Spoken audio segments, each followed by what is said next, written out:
Look at this kitchen counter.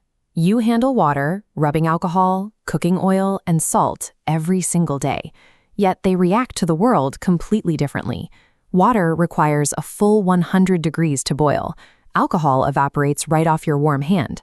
Oil stubbornly refuses to mix with anything, and salt can sit directly over a flame without melting.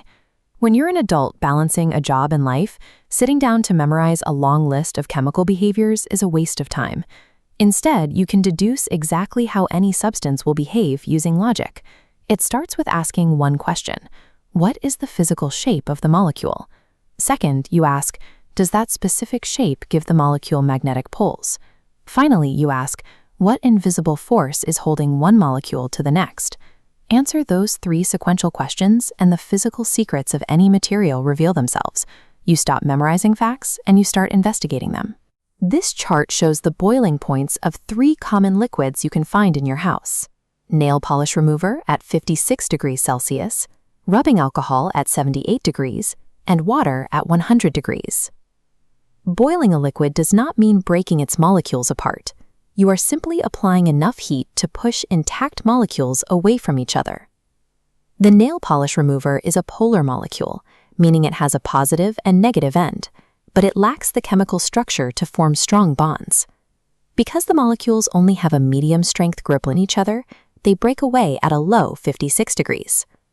Rubbing alcohol has one polar end capable of forming a strong hydrogen bond, but the rest of the molecule is a long, non-polar tail that gets in the way.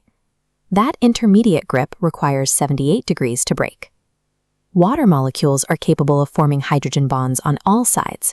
They lock onto their neighbors in every direction, and it takes a full 100 degrees of heat to finally tear them apart. Every reading on a kitchen thermometer acts as a scale for that invisible force, tracking exactly how hard those molecules are gripping one another. When you combine that specific molecular shape with those magnetic poles, you get the ultimate solvent. You see the result every time you stir salt into a glass of water. This ball and stick diagram shows exactly why this happens. The water molecule takes an angular V shape at strictly 104.5 degrees, forcing the oxygen atom's non-bonding electron pairs, those 2 small clouds at the top, into a highly specific position. Because oxygen is highly electronegative, it pulls shared electrons up and away from the hydrogen atoms. As a result, the negative side of the water molecule embraces the positive parts of the salt, and the positive side of the water embraces the negative parts. The water physically dismantles the solid material. This dismantling is what allows blood to act as a transport system. It is why hospital IV drips can successfully carry essential salts into your veins, and why well water becomes heavy with minerals after years of dissolving rock. Polarity is a practical reality. It is the mechanical reason that water can carry the nutrients necessary for your body to function. This timeline tracks a continuous chain of cause and effect.